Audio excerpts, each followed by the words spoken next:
Tens of thousands of people marched through Edinburgh on Saturday in support of another vote on Scottish independence.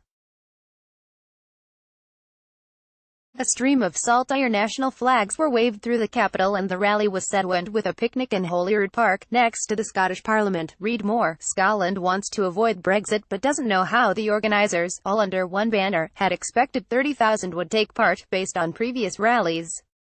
But on Saturday afternoon, they claimed at least 100,000 people had turned out for the biggest and boldest demonstration for independence in Scotland's history.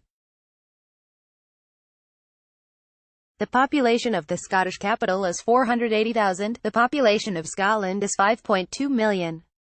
The rally, one of a series organised across Scotland this summer, has been held just before the Scottish National Party (SNP) conference started on Saturday evening in Glasgow.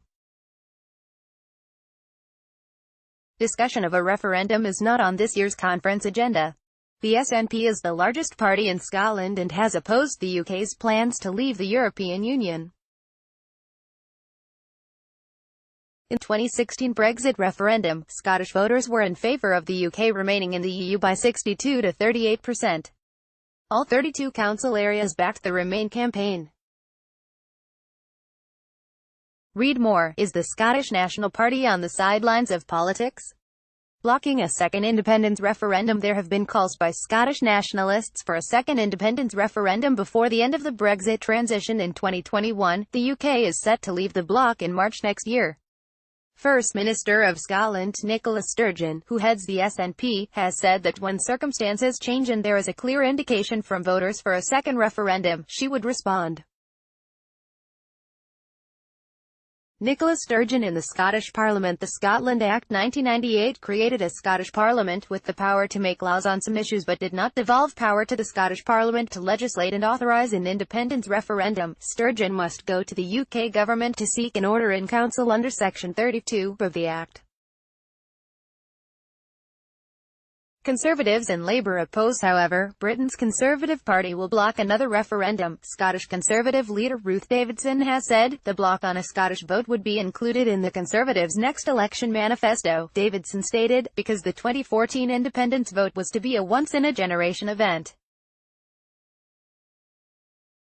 In the 2014 referendum, Scots rejected independence 55 to 45%.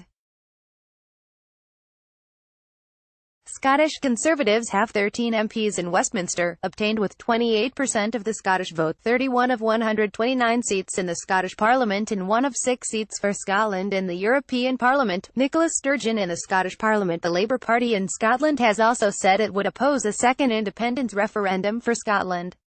Scottish Labour currently have 7 MPs in Westminster, 22 seats in the Scottish Parliament and 2 seats in the European Parliament. Stalled Brexit talks have fueled speculation that there is growing support for Scottish independence. Leaving the EU under any terms would boost support for Scottish independence to 47%, according to a poll conducted in early September. That compares to 43% who would want to remain a part of the UK, with 10% undecided. CW, JM, Reuters, AP. Every evening at 18:30 UTC, DW editors send out a selection of the day's hard news and quality feature journalism. You can sign up to receive it directly here.